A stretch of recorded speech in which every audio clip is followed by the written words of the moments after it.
Assalamualaikum warahmatullahi wabarakatuh.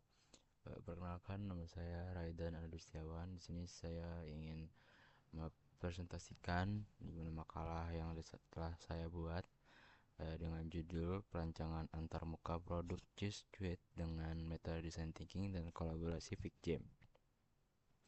Dan nama saya Raidan Anudustiawan dengan NIM 0110325017.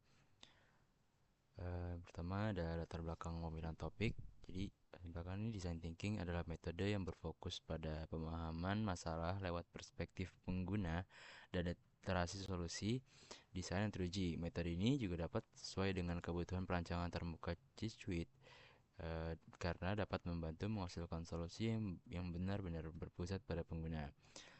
Figma dan Figma Jam adalah alat kolaborasi dari aplikasi Figma dengan desain visual yang populer dalam dunia UI UX.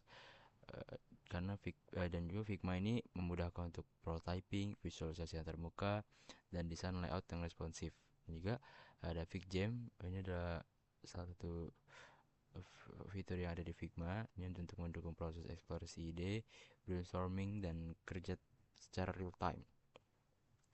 Lalu ada tujuan dan batasan. Tujuan dari penelitian ini untuk merancang suatu antarmuka produk dan yang untuk berorientasi untuk kebutuhan pengguna dengan memilih dan mengembangkan suatu ide untuk menjadi prototipe interaktif menggunakan Figma, dan juga menghasilkan rekomendasi desain yang mudah untuk diadaptasi oleh salah satu tim atau stakeholder sebagai panduan implementasi untuk menggali secara mendalam bagaimana pain point dan harapan pengguna serta stakeholder terkait fitur dan konteks penggunaan produk, serta menghasilkan berbagai ide dan solusi yang terbuka melalui sesi ideasi kolaboratif di Figma Jam.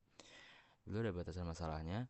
Ini dibatasi pada tahapan empathize, define, ideate, dan prototype dalam metode design thinking, sehingga tahapan tes atau evaluasi lanjutan setelah implementasi produk penuh tidak dibahas secara mendalam, serta hasil penelitian ini mencerminkan kondisi bagaimana kerangka waktu yang terbatas sehingga mendapatkan solusi yang dihasilkan belum bersifat final atau sempurna tanpa literasi dan evaluasi di lapangan lebih lanjut.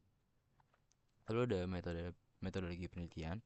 Jadi metode pengumpulan data ini dilakukan melalui beberapa teknik yang terintegrasi, dimulai dengan mengkonsultasi literatur terhadap jurnal dan buku terkait perancangan antarmuka serta metode design thinking gitu. Dan juga penelitian ini menerapkan metode analisis deskriptif kualitatif yang berfokus pada proses pengolahan, penyusunan, dan analisis data hasil pengujian desain untuk menghasilkan kesimpulan yang logis dan sistematis. Dengan pendekatan ini, peneliti berupaya memahami fenomena perancangan produk secara mendalam dari menganalisis hasil pengamatan pada tahap empathize untuk menemukan titik fokus permasalahan pengguna, sehingga mengevaluasi data hasil coba prototipe guna mengetahui kekuatan, kelemahan, serta pengguna terhadap antarmuka produk Just Suite ini. Lalu kita ada analisis dan pembahasan. Pertama ada analisis kebutuhannya. Produk Just Suite ini ditujukan bagi konsumen muda, mahasiswa atau masyarakat umum dan semacamnya yang menyukai cemilan dessert yang praktif dengan identitas visual yang ceria dan mudah dipahami. Lalu ada analisis perancangan menggunakan metode design thinking dan kolaborasi melalui Figma Jam. Perancangan difokuskan pada konsep visual yang fun, ramah dan modern melalui pembuatan sketsa, wireframe, hingga prototipe di Figma. Kita ada pembahasan. Secara keseluruhan, perancangan antarmuka telah berhasil merepresentasikan cheese treat sebagai produk cemilan atau dessert modern dan efektif dalam mendukung proses pemasaran informasi. Meskipun demikian, adanya kekurangan pada aspek navigasi dan penempatan elemen menunjukkan bahwa evaluasi berulang sangat penting dalam desain terbuka. Lalu yang terakhir ada kesimpulan dan saran. Peneliti ini berhasil mencapai tujuannya dalam menghasilkan rancangan antarmuka produk G Suite yang sesuai dengan kebutuhan pengguna melalui penerapan metode design thinking dan kolaborasi Figma Jam secara sistematis. Hasil pengujian ini membuktikan bahwa antarmuka tersebut mampu menyajikan suatu informasi yang jelas dan memiliki visual menarik serta mudah digunakan. Dan demikian, desain ini tuh diharapkan dapat meningkatkan pengalaman pengguna sekaligus memperkuat identitas dari brand Cheese Tweet ini, dari merek Cheese Tweet ini. Penelitian ini juga masih memiliki keterbatasan, terutama pada jumlah responden dan ruang lingkup pengujian yang dilakukan.